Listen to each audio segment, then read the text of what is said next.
Vamos entonces a escuchar ahora sí al doctor Héctor Mayral. Bien, buenos días y muchas gracias a los organizadores por la invitación y por haberme colocado junto con los prestigiosos colegas que integran este panel. Control judicial de las políticas públicas hubiera sido un enunciado, un título bastante cuestionable hace 50 años. En aquella época el modelo clásico era que las políticas públicas las fijaban los poderes políticos, los jueces solo intervenían para proteger derechos individuales. Dejo al lado casos como la provincia de Córdoba, que tuvo la protección de intereses desde una fecha temprana para nosotros. Las decisiones, los efectos de las decisiones judiciales se limitaban al caso y se extendían solo indirectamente a otras situaciones. Esto fue lo que explicaba Tocqueville cuando analizaba el sistema norteamericano, diciendo cómo es posible que el Poder Judicial pueda controlar lo que hacen los otros dos poderes políticos. Y dice, bueno, porque sus efectos se limitan al caso. Entonces los poderes políticos lo toleran. Este modelo clásico se fue rompiendo, primero por la ampliación de la legitimación, luego se fue buscando el efecto erga omnes de las sentencias que anulaban un reglamento y finalmente entre nosotros la reforma constitucional de 1994 provocó una ruptura importante. Cuando incorporó fundamentalmente los derechos de tercera generación, los derechos positivos a la Constitución. Y yo quiero detenerme sobre esto para mostrar qué difícil es establecer límites jurídicos al control judicial, o límites jurídicos a las políticas públicas, ante esta irrupción de derechos positivos. Y para eso voy a traer a colación la teoría de Martín Farrell, que es un filósofo argentino, que dice que los jueces en general siguen una posición deontológica, o sea, tratan de decidir qué es lo correcto en el caso.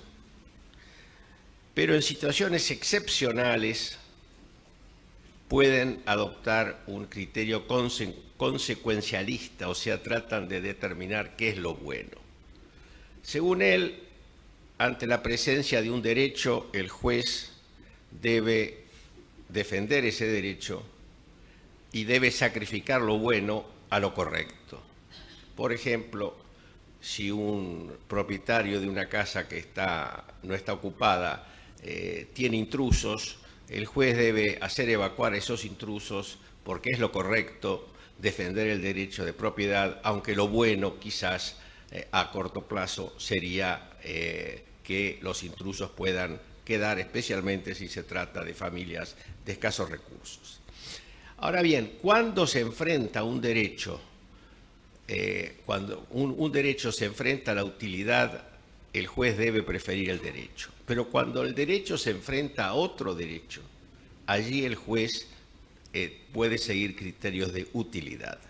Y esto es lo que dice Farrell, que mientras que cuando hay un derecho afectado, el criterio de utilidad solo se aplica en situaciones extremas, por ejemplo el caso Peralta, el caso del Corralito. Cuando se enfrentan dos derechos, el juez no tiene más remedio que recurrir al principio de utilidad. Y eso lo vemos, por ejemplo, en el caso Cepis. La Corte, que podría haberse limitado a analizar solamente el aspecto jurídico de la falta de audiencia pública, entra al fondo y incluso dice, estima necesario fijar criterios rectores con relación a la razonabilidad de la política tarifaria a adoptarse. Es decir, está siendo obligada a pronunciarse sobre la utilidad, sobre la conveniencia, ante la aparición de un derecho a la vivienda que, como explica la Corte en ese caso, incluye también ciertos servicios públicos esenciales. En consecuencia, esto coloca a los jueces en una situación muy difícil, porque deben hacer este juicio de utilidad con extrema prudencia, buscando, como se ha dicho en algunos casos, niveles mínimos posibles, o mínimos aceptables, porque aquí el problema de el control de las políticas públicas, unido al efecto general de las sentencias, que es posible hoy en día con las acciones de clase, lleva a los poderes políticos a una tentación muy grande de controlar al Poder Judicial. Es decir, somos muy ambiciosos cuando le estamos pidiendo al Poder Judicial que intervenga con efecto erga omnes, pero tengamos cuidado porque estamos creando una tentación muy grande de limitar la independencia del Poder Judicial. Las acciones de clase en la Argentina hoy en día existen 730 en los tribunales nacionales, federales y nacionales de la capital. Son todas acciones en general activas, no tenemos la acción de clase pasiva, es decir, cuando se puede demandar a una clase de demandados para establecer algún tipo de regla que se les aplique a todos. Nosotros hemos desarrollado las acciones colectivas activas. Pero lo que tenemos que ver es que la ideología de los jueces y la actitud de prudencia o no prudencia de los jueces puede tener repercusiones políticas muy importantes. Durante 14 años, el Poder Judicial Nacional en Argentina no otorgó remedio frente al congelamiento de las tarifas, que era una violación del derecho de propiedad de los licenciatarios y concesionarios. Y no otorgó un remedio, en parte porque no se le pidió, pero cuando se le pidió no estuvo a la altura de dar un remedio posible y efectivo. En cambio, se movilizó rápidamente para frenar aumentos tarifarios, después de un congelamiento de 12 años.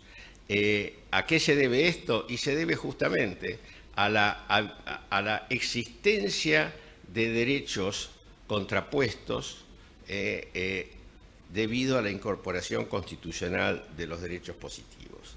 En consecuencia, termino aquí con esta invocación a la prudencia judicial, porque no sea cosa que nuestra ambición por judicializar todos los temas de las políticas públicas nos lleve a afectar la independencia del Poder Judicial, que es un valor que todos los abogados debemos defender. Muchas gracias. Muchas gracias al doctor Héctor Mayral.